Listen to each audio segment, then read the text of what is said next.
Hello dear student, कैसे हैं आप सब लोग। उम्मीद करता हूँ आप सब बहुत बढ़िया होंगे। अभी तक हमने उत्तराखंड इतिहास की 3 क्लास जो है वो पूरी कर ली है। 3 क्लासेस हमने पूरी कर ली है, जिनमें हमने उत्तराखंड इतिहास का आपका प्राग ऐतिहासिक काल, आद ऐतिहासिक काल और ऐतिहासिक काल शुरू कर दिया था। तीसरी क्लास में हमने आपका ऐतिहासिक काल शुरू कर दिया था, और जिसमें हमने कुनिंद वंश कुनिंद वंश पूरा कर दिया था, जो स्पेशल नोट्स 5 बुक्स की नोट से मिलकर बनाया गया है। और आज हम शुरू करेंगे आपके शक, यानी कि कुनिंदों के बाद शुरू हुए थे शक। तो चलिए शुरू करते हैं अपनी न्यू वीडियो के साथ। क्लास नंबर 4 अपने रजिस्टर और नोटबुक में लिख लीजिएगा। तो चलिए शुरू करते हैं। अमोघ भूति के पश्चात जो कुनिंद वंश का सबसे शक्तिशाली राजा था वो था अमोघ भूति। यानी कि इसके बाद शकों ने मैदानी क्षेत्रों पर अपना अधिकार कर लिया।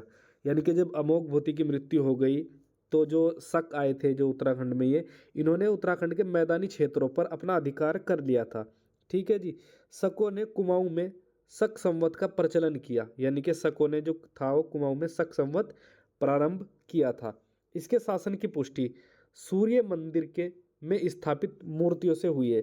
यानी कि ये बताना चाह रहा है कि जो ये शक संवत स्थापित किया था शकों ने, इसकी जो पुष्टि होती है वो सूर्य मंदिर में स्थापित मूर्तियों से होती है। ठीक है जी। यानी कि मूर्तियां दर्शाती है कि इस टाइम पर जो है शक संवत शकों ने प्रारंभ कर दिया था। फिर बात करते हैं हम इसमें सूर्य मंदिर, जिसे बड़ादित्य के नाम से भी जाना जाता है। कटारमल का सूर्य मंदिर 45 मंदिरों का समूह है। यानी कि ये कोई ऐसा सिंगल मंदिर नहीं है, ये 45 मंदिर है अलग अलग, जिनका एक समूह है, जिसे कटारमल का सूर्य मंदिर है। उसमें 45 मंदिरों का समूह है। ठीक है जी। निर्माण, यानी कि इसका निर्माण किसने किया था, तो इसका निर्माण राजा कटारमल देव ने किया था। ठीक है जी। अल्मोड़ा में स्थित है। हम ज़्यादा लंबी चौड़ी बात नहीं करेंगे कि जैसे मैं आपको लिखवाने लग जाऊँ कि सूर्य मंदिर, कटारमल का सूर्य मंदिर 45 मंदिरों का समूह है तथा इसका निर्माण राजा कटारमल देव ने अल्मोड़ा में किया था। ऐसा नहीं, डायरेक्ट पॉइंट टू पॉइंट बात करेंगे हम। कटारमल का सूर्य मंदिर 45 मंदिरों का समूह है। निर्माण किसने करवाया? कटारमल देव ने इसका निर्माण करवाया। कहाँ स्थित है? अल्मोड़ा में स्थित है। डायरेक्ट पॉइंट टू पॉइंट बात करेंगे हम। ठीक है जी। उत्तराखंड शैली में है। मुख्य मंदिर की संरचना जो है वह त्रिरथ की है। यानी कि त्रिरथ जो है इसकी मुख्य मंदिर जो है इसका, वो त्रिरथ का है, जो वर्गाकार गर्भगृह के साथ नागर शैली वक्र रेखे शिखर निर्माण है। ठीक है जी। फिर है आपका पलेड़ी का सूर्य मंदिर, देवप्रयाग टिहरी में स्थित है। निर्माण जो करवाया था आपका कल्याण वर्मन ने करवाया था, और इसकी जो शैली है वो फासना शैली है। ठीक है जी। फिर है आपके शक, यहाँ पर पूरे हो जाते हैं।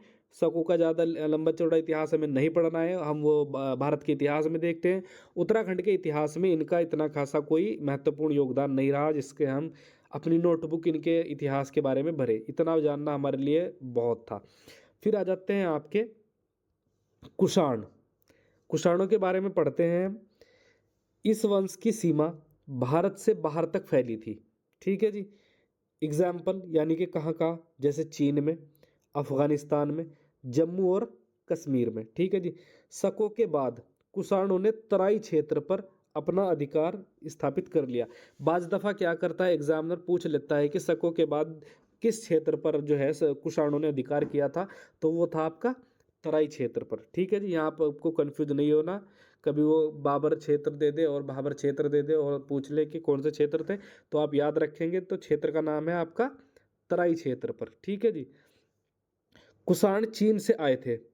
डायरेक्ट पॉइंट, ये मध्य एशिया के यूची, याद रखेंगे, यूची जाति की एक शाखा थी।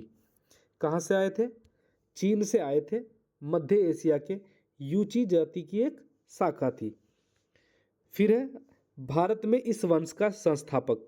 भारत में यानी पूछ रहा है कि जो चीन के तो थे ही, लेकिन भारत में कैसे आए और इनका संस्थापक कौन था भारत में, तो इसका जो भारत में संस्थापक था इस वंश का, वो था आपका कुजूल कडफिसस। ठीक है जी। को माना जाता है। यानी कि भारत में इस वंश का जो संस्थापक है, भारत में इस वंश का संस्थापक कुजूल कडफिसस को माना जाता है। कुजूल के बाद विम कडफिसस कुषाण शासक का शासक बना, कुषाण वंश का शासक बना, जिसने जिसने पीएन यानी कि पंजाब, जिसने पंजाब पर अधिकार किया। ठीक है जी। बात करते हैं कुषाण मुद्राओं की। तो कनिष्क ने स्वर्ण मुद्रा नैनीताल के काशीपुर से प्राप्त हुई है। जो कनिष्क की स्वर्ण मुद्राएं हैं वो नैनीताल से प्राप्त की गई है, नैनीताल के काशीपुर से। और वो स्पष्ट होती है कि ये कनिष्क की स्वर्ण मुद्राएं हैं जो कनिष्क ने अपने टाइम पर चलाई थी। हुविस्क की 44 हुविस्क की 44 स्वर्ण मुद्राएं टिहरी गढ़वाल में मुनि की रेती, जगह मुनि की रेती 1972 से प्राप्त की है, यानी कि 1972 में प्राप्त की थी। ठीक है जी।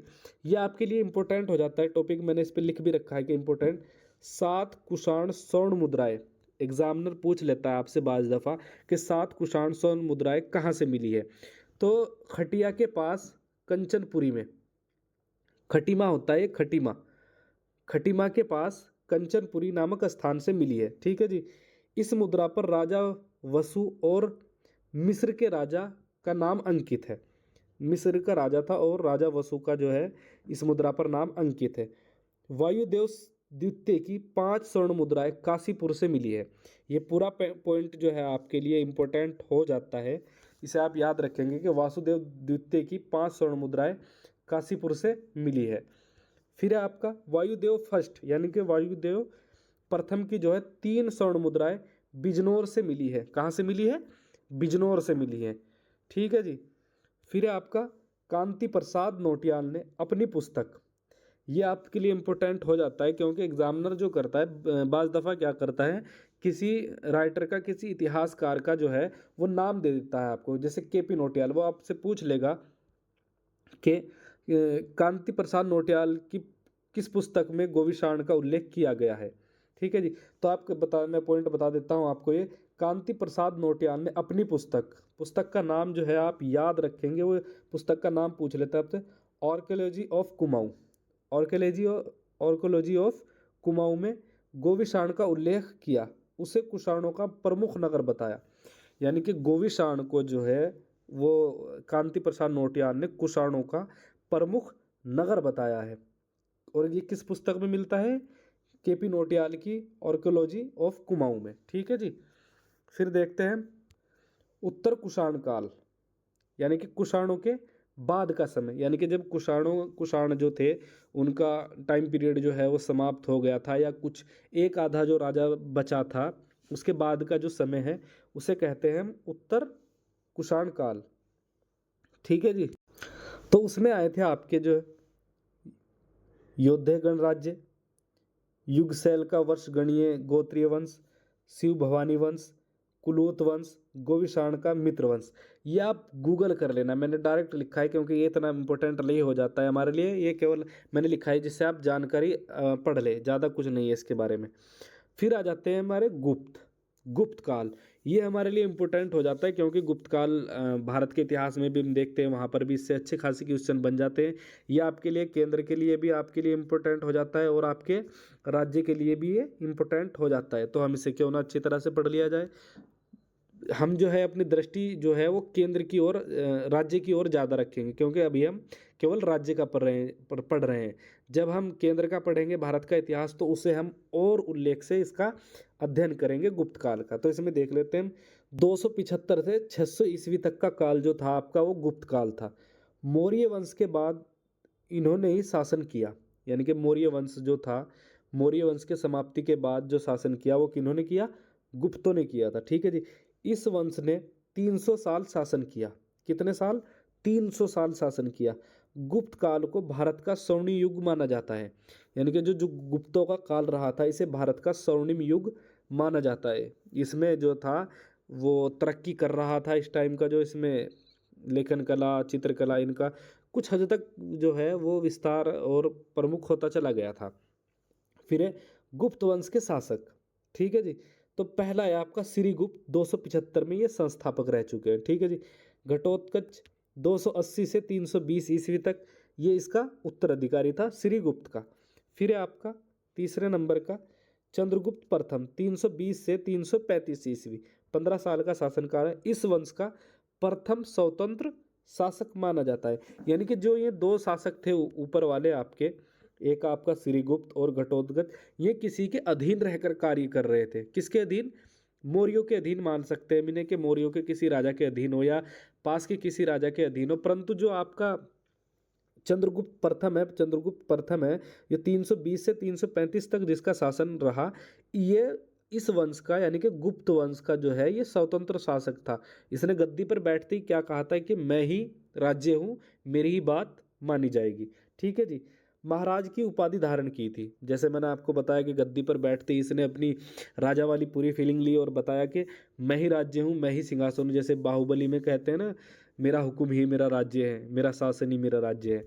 उसी तरह से चंद्रगुप्त भाई साहब प्रथम ने भी क्या कहा कि मैं स्वतंत्र शासक हूँ और मैं महाराज हूँ और मैं ही राज्य हूँ, मैं ही शासक हूँ। इस वंश का वास्तविक संस्थापक माना जाता है। यानी कि चंद्रगुप्त प्रथम को इस वंश का वास्तविक संस्थापक माना जाता है। ये वास्तविक संस्थापक माना जाने का कारण इसका रहा होगा कि क्योंकि इसने खुद को स्वतंत्र शासक जो है वो स्थापित कर दिया था। फिर आपका समुद्रगुप्त। ठीक है जी। समुद्रगुप्त के बारे में पढ़ेंगे। भारत का नेपोलियन, यानी कि समुद्रगुप्त को भारत का नेपोलियन की संज्ञा दी जाती है। इसका जो दरबारी कवि था वो था आपका हरिशैन। ये याद रखेंगे हम आप, क्योंकि बाज़ दफ़ा एग्जामिनर क्या करता है आपके साथ, वो पूछ लेता है कि समुद्रगुप्त का दरबारी लेखक कौन था। तो समुद्रगुप्त का दरबारी लेखक कौन था? तो दरबारी लेखक आपका हरिशैन था। ठीक है जी। हरिशैन के इलाहाबाद के प्रयाग प्रशस्ति लेख में चंद्रगुप्त की विजयों का वर्णन मिलता है। ठीक है जी। चंद्रगुप्त की विजयों का वर्णन मिलता है। आज के लिए इतना ही। कल पढ़ेंगे हम उत्तराखंड में गुप्त काल, जो हमारे लिए बेहद इंपॉर्टेंट होने वाला है। Thank you for watching this video. Please like share and subscribe my YouTube channel study IAS।